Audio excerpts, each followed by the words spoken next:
Olá, boa tarde. Voltando aqui para gravar um vídeo para vocês. Eu tenho um vídeo que eu publiquei sobre busca e apreensão. Na verdade, aquele vídeo teve por objeto mostrar o papel do oficial de justiça no ato da busca e apreensão. Falei um pouco sobre o decreto 911, que é quem rege aí estabelece os termos legais da busca e apreensão de alienação fiduciária. E aí o que acontece? O vídeo teve um bom resultado, algumas pessoas não gostaram muito. A leitura delas foi que o oficial de justiça é o responsável aí pela situação, quando na verdade o oficial de justiça só está cumprindo o papel dele de atender aí a determinação judicial. Mas não estou aqui para agradar a todos, nem era a minha intenção. A intenção era trazer um conteúdo informativo, acredito que atendia as expectativas. E tanto é verdade que gerou diversas dúvidas. Algumas pessoas continuam enviando suas dúvidas. Na medida do possível, dentro daquilo que eu consigo responder, eu sei responder, eu respondo. Mas aí ensejou esse novo vídeo porque eu quero trazer algumas dessas dúvidas, porque para tentar mostrar isso de uma forma diferente. O que há de se entender é que a alienação fiduciária, o financiamento do veículo, ele nada mais é, para falar de uma forma bem simples, do que um empréstimo da qual tem um destino específico. Imagine o seguinte, que você vai num banco e diz assim, eu estou precisando de R$2.000, de R$5.000, e você não especifica para que aquele dinheiro, se você vai usar aquele dinheiro para reformar a sua casa, se você vai utilizar aquele dinheiro para fazer uma viagem, se você vai pegar aquele dinheiro para fazer uma cirurgia. Ou seja, a destinação daquele empréstimo, ela pode ser infinitas, e o banco tampouco exige ou pergunta o porquê daquele valor. Ele só quer saber se você atende aos requisitos estabelecidos, ou seja, se você tem renda para pagar, ver em quantas vezes você vai pagar, o valor e tudo mais. No caso do financiamento de veículo, nada mais é do que um empréstimo, só que a destinação dele é específica. Por quê? Porque esse dinheiro vai ser utilizado especificamente para compra de um veículo. E o que acontece? Normalmente a taxa de juro para financiamento de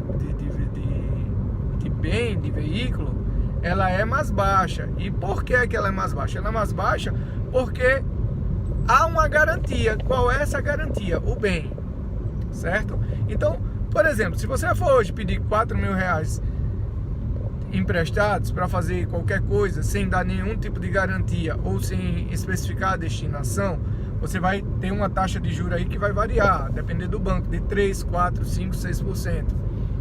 Aí você está pagando. Na taxa de juros para o financiamento do carro, às vezes você consegue uma taxa de 1,2%, 1,3%, 1,5%. Veja que é uma taxa de juros mais interessante. E aí essa taxa de juros para o financiamento de carro é mais baixa, por quê? Porque há uma garantia. Qual é essa garantia? O bem. Entretanto, imagine o seguinte: quando você não paga lá o seu empréstimo de R$5.000, o banco vai te executar. Se você não paga o financiamento do carro, o banco vai primeiro atrás da garantia, que seria a busca e apreensão. Se a garantia deixou de existir por qualquer que seja o motivo, ele vai executar do mesmo jeito. Ou seja, a dívida, pelo fato da garantia inexistir, ela também não extingue, não, ela persiste. Por que eu estou falando isso? Porque assim, nós tivemos diversos comentários, alguns de pessoas mais revoltadas, vamos colocar assim, que dizem, se fosse comigo, eu tocaria fogo no carro, se fosse comigo, eu destruiria o carro, eu escondi o carro, infinitas colocações. E existiram aquelas colocações também, da qual eu me solidarizei, que é natural da vida da pessoa. O cara teve o veículo roubado, o cara sofreu um acidente e foi perda total no veículo. O que acontece? Às vezes o cidadão você não tem o seguro do carro para que pudesse cobrir. Porque o que acontece? Se você tem um carro, esse carro é financiado e ele está assegurado, com o seguro você vai pegar um novo veículo e transfere aquela dívida e transfere a garantia agora para esse novo veículo. Ou o que você pode fazer? Quitar o financiamento com o valor do seguro. Se tiver algum saldo, você pega um outro veículo, talvez de um valor mais baixo. E aí as alternativas são infinitas.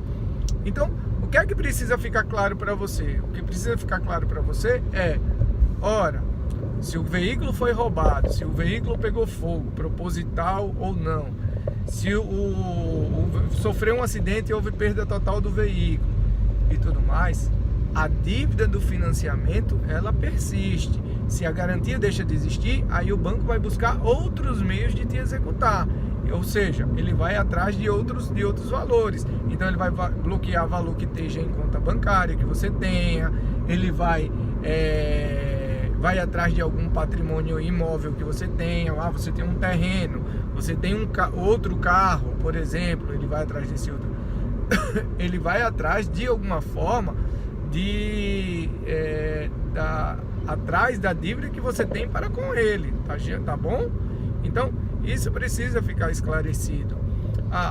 Cabe advertir que aquele que provoca um dano no bem dado em garantia, ele está incorrendo em crime, tá certo? Ele está destruindo um patrimônio, inclusive, que não é dele, porque o bem só será dele quando ele quitar o financiamento.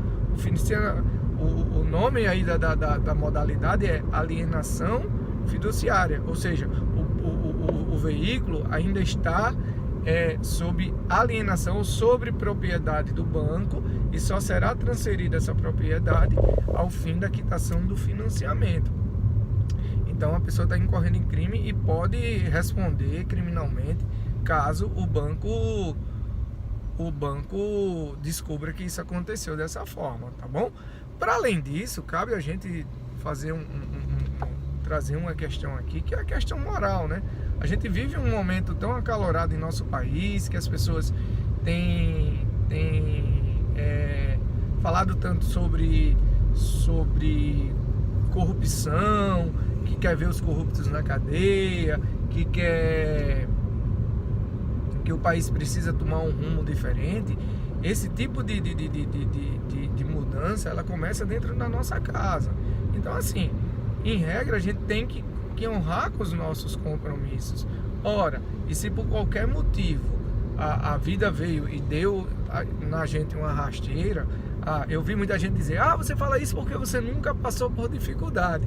Quando eu li esse comentário, eu até ri, porque assim, a minha história de vida é uma história sofrida. Eu lutei muito para poder conseguir chegar ao serviço público, chegar na função que eu estou.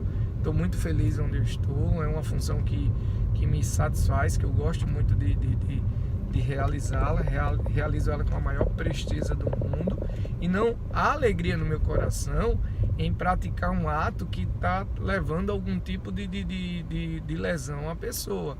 Mas a gente tem que aprender que os nossos compromissos, eles estão para serem cumpridos. A partir do momento que ele deixa de ser cumprido, a gente tem que assumir com o resultado daquilo que a gente não cumpriu. Ora, sim, infelizmente, a gente tem infinitas situações. A pessoa que perdeu o emprego, que não está podendo honrar ali com a prestação do carro. Isso é muito triste, é muito complicado. No primeiro vídeo eu dei essa orientação e volto a dar.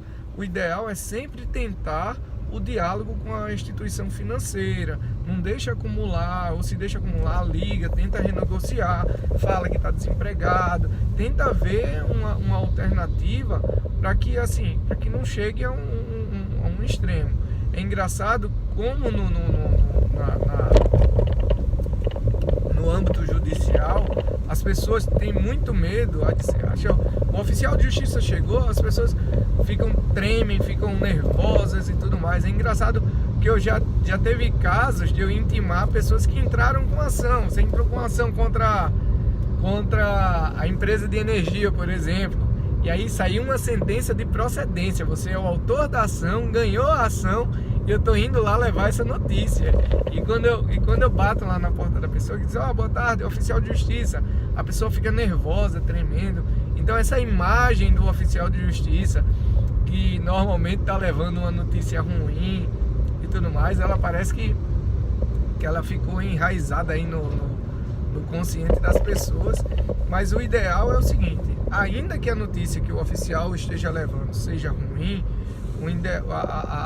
a premissa é: enfrenta o problema, apresenta a tua defesa, apresenta a tua resposta à situação, busca alternativas. Se não tem condição de bancar um advogado particular, procura o defensor público, conta a tua história, pede a ele para olhar com carinho para o teu processo.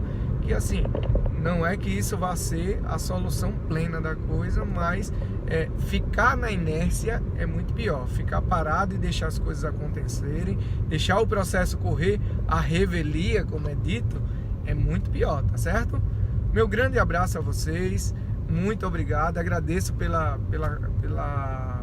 resposta aí ao primeiro vídeo, fiquei muito feliz e estou à disposição para mais dúvidas, para mais esclarecimentos aos senhores.